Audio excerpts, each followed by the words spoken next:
Like many people, I decided to ride out Hurricane Ian, and people choose to ride storms out instead of evacuating for a wide variety of reasons. I'm not going to go into those, but people make their choices, and ultimately, I'm glad that I did write it out because I was able to help family members and friends and my community in the aftermath of what happened.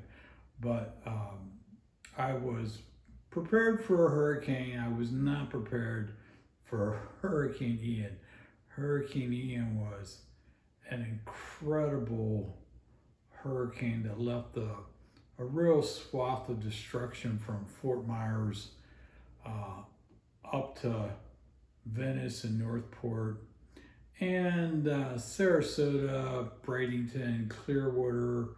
Tampa got a lot of wind and wind damage and a lot of rain, but they did not get the wind and rain and the storm surge that happened south of them. So, in a situation like this, a few miles or tenths of a mile can make an awful lot of difference. My house and my community was basically spared. We had severe flooding, many trees are down, lots of superficial minor damage, tiles blown off roofs, maybe a tree landing on a house here or there. A lot of cages over lanais and pools are severely damaged, but other than that, my community came through okay, though. My house and many others were about as close to being flooded as you can get without being flooded.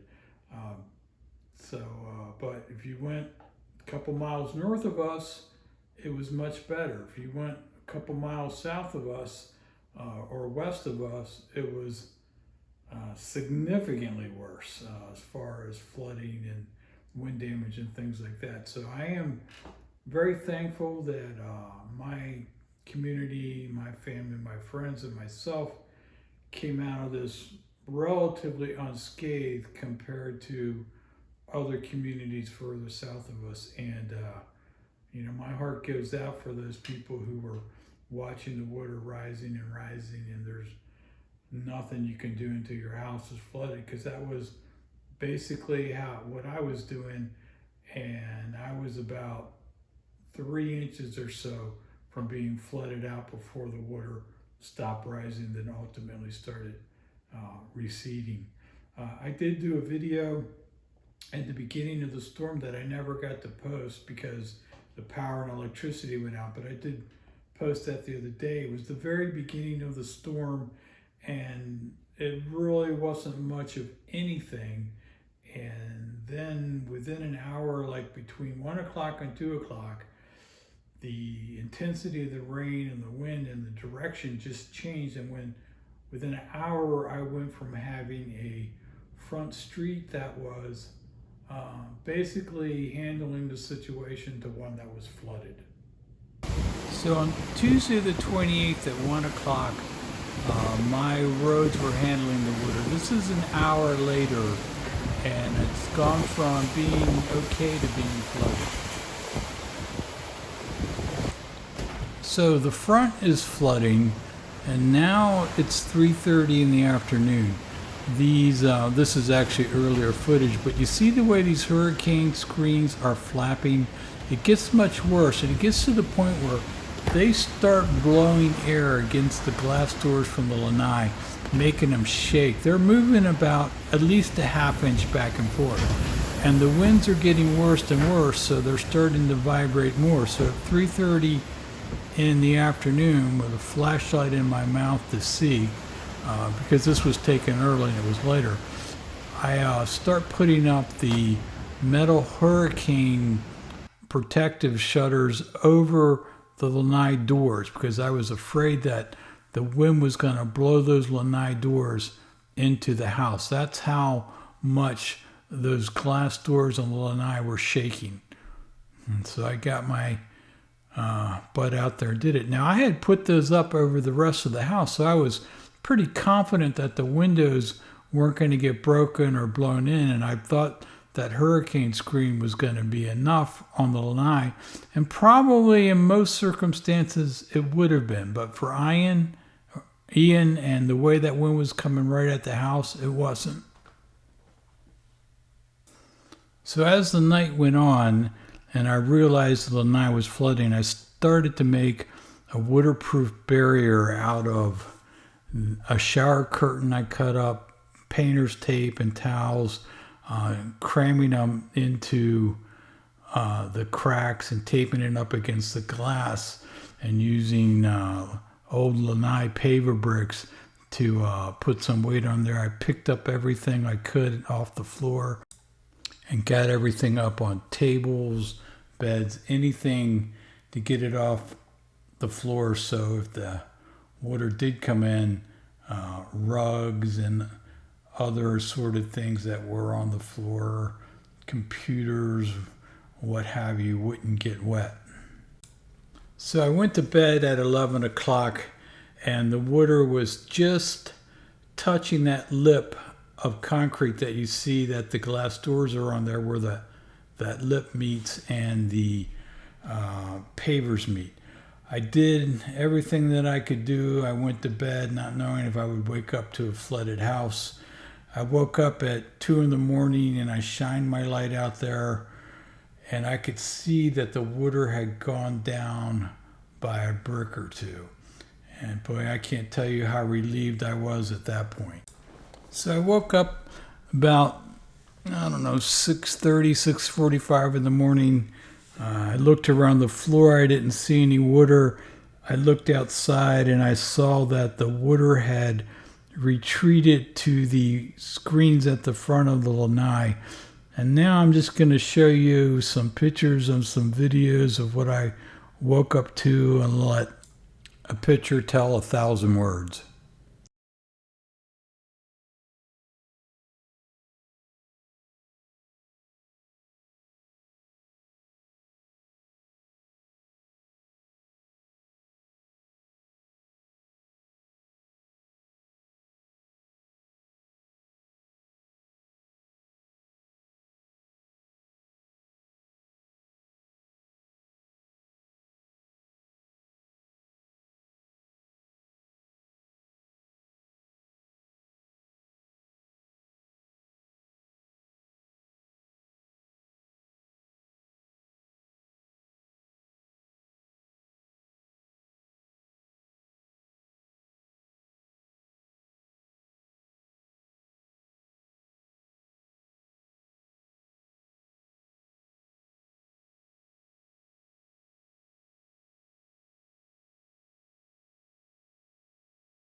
Well, not sure I'm going to have internet.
course, now we have the wind blowing the water towards my house, so this ain't over yet.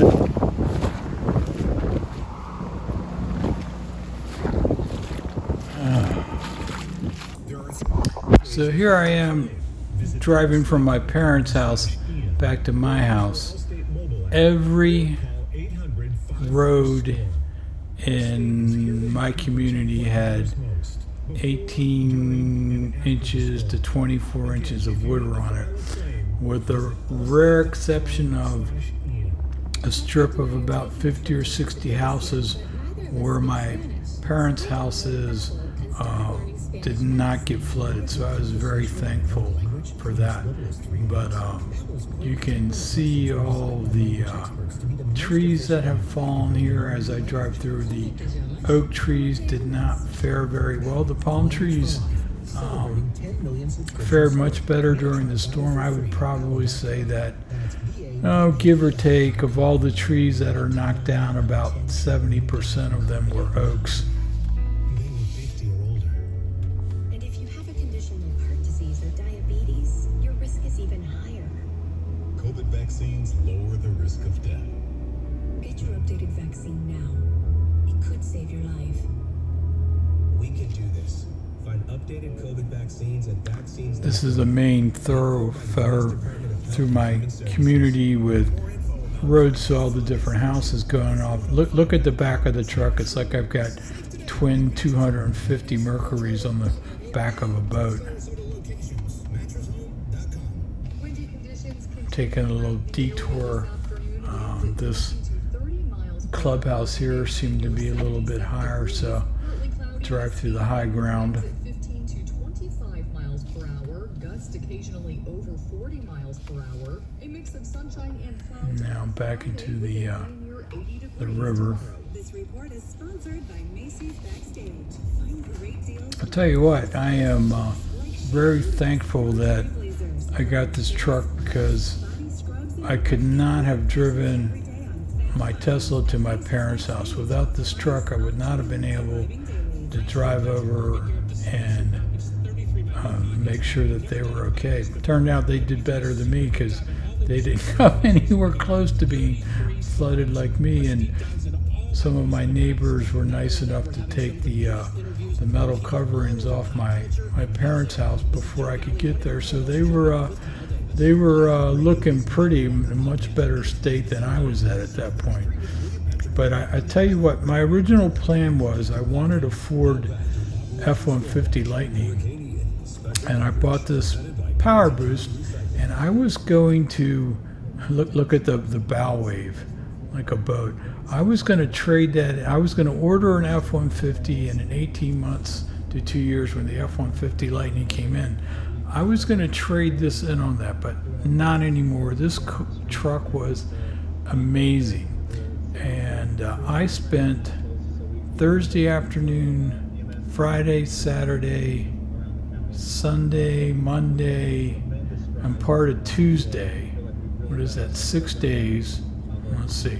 Thursday, Friday, Saturday, Sunday, Monday, Tuesday. 6 days. I drove this truck around my community. I ran the 7.2 kilowatt generator on this truck, running my refrigerators, my parents' refrigerator, running refrigerators for neighbors, and using my truck as a power station to charge all sorts of devices, mainly phones, and a lot of people needed to charge their work tool batteries that they were using for lights or fans or other types of things.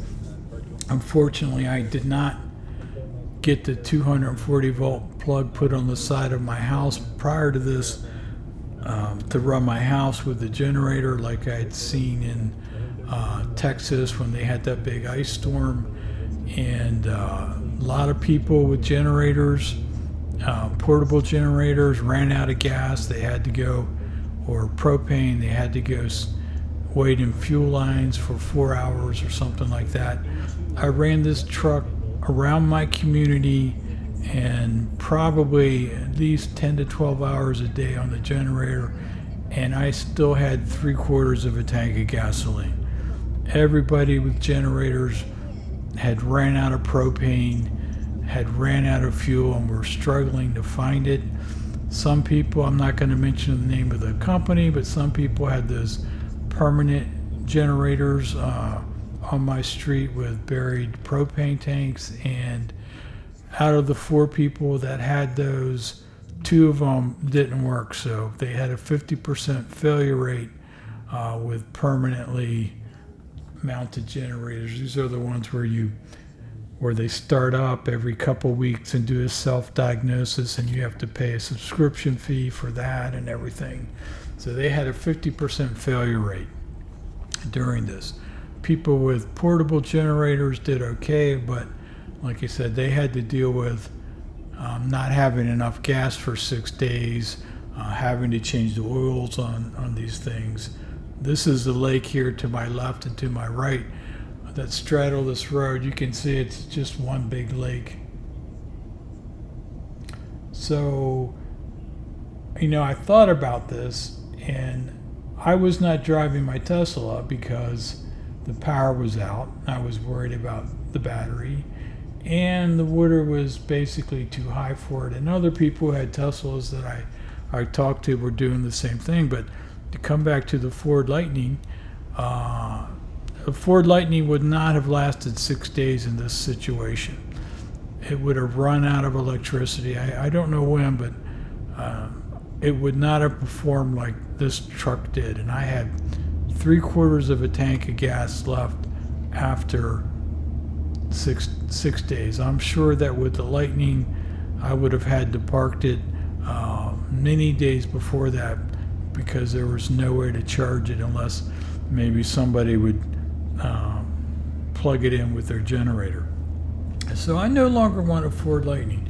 The only thing the Ford Lightning has over this truck is maybe the funk, which is pretty cool and provides something that pickup trucks lack, a closed and significantly large storage space. But you know what? I can live with that. Now, the odds, they say this was a once in 500-year storm. I don't know about that. I'm sure there's other hurricanes that are going to be headed to Florida, because Florida gets hit by hurricanes every year. Usually not to this level. But I tell you what, it was nice not worrying about gasoline. People were waiting in line for 2, 3, 4 hours. People had to drive to, thank God, Home Depot and Lowe's were open. People had to drive and then go buy 5-gallon gas cans, and then they had to go fill them up. And it was days before the water levels receded enough that I could drive my Tesla around.